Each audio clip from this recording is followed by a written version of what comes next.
Yeah, so I'm from Cornell University. I'm going to be a junior next year, and I'm working in the Van Eck lab. So with Joyce Van Eck, and my mentor was Elise. This year I used the Physalis grisea plant, which is also known as ground cherry, and it's a plant that produces a fruit that's really tasty. And it looks like this. It grows inside of the calyx here, but unfortunately, the ground cherry fruit suffers from early abscission, which means that the fruit falls off of the stem before fully ripening. So I ran 2 experiments this summer to test potential abscission reduction methods. And one of them was through a chemical approach and the other was genetic. So my chemical approach, I used 1-methylcyclopropene, or 1-MCP. And 1-MCP is a synthetic compound that's known to slow down ripening. And because we know that abscission is related to ripening, we thought that this might be a good candidate for abscission reduction. Yeah. So we applied 1-MCP to a group of ground cherry pedicels.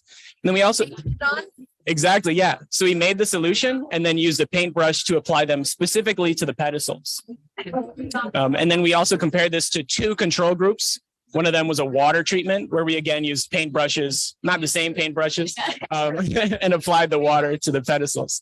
Yeah, and so then the way we analyzed this experiment was by counting the total number of fruit that dropped from the plant.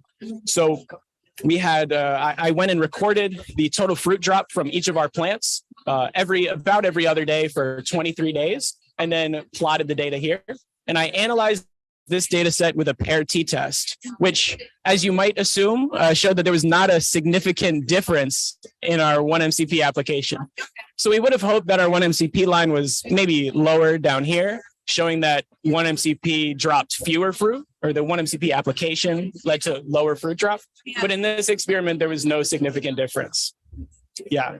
Anyway, my second experiment, I used a force meter to measure the force for abscission among wild type plants as well as mutants. And so wild types are the non-mutant plants. And the 2 mutant lines that we used were inflorescence deficient and abscission, or IDA mutants, as well as jointless mutants, because they have genes that are associated with abscission. So they have edited genes that are known to impact abscission. So with all of our plants spread out throughout the greenhouse, our mutants and our wild types, I tagged flowers weekly for a 25-day period, and then collected all of my data at once using a force meter to pull all of the fruit and flowers off of their plants. And after that, I plotted the averages for the force needed for abscission onto this graph here. And this graph shows all of the different mutant lines as well as the wild type lines, and each X coordinate corresponds to fruit age. So the 0-day-old fruit, or the flowers, were plotted here, and they correspond that way.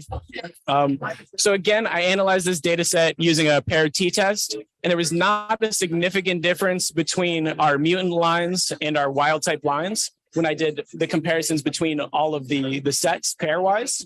But what was interesting to see from our data set was that there's an increase in force for abscission to about the 18 days after flowering mark. And then again, a drop in force for abscission as the fruit began to visibly ripen.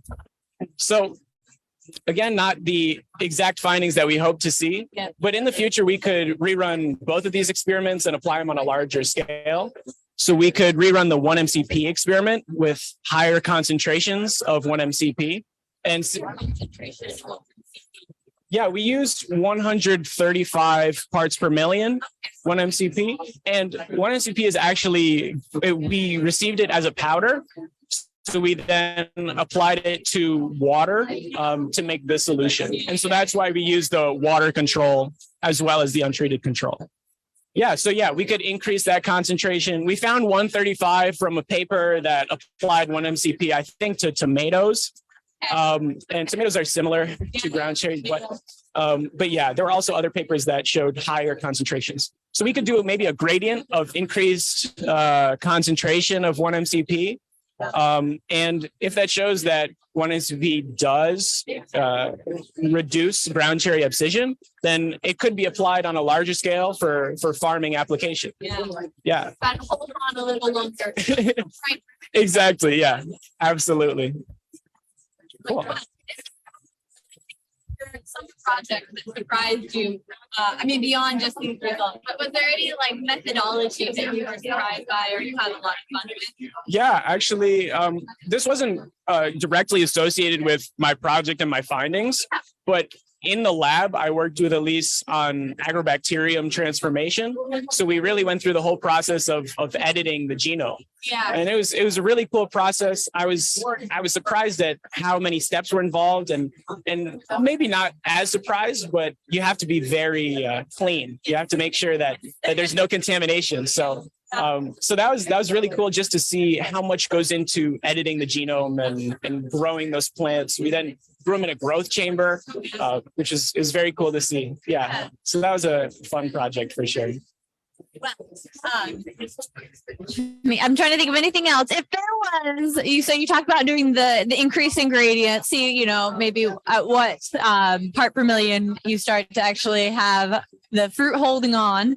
But is there any other part of this project that you would like to keep looking at if you had the opportunity to carry it on?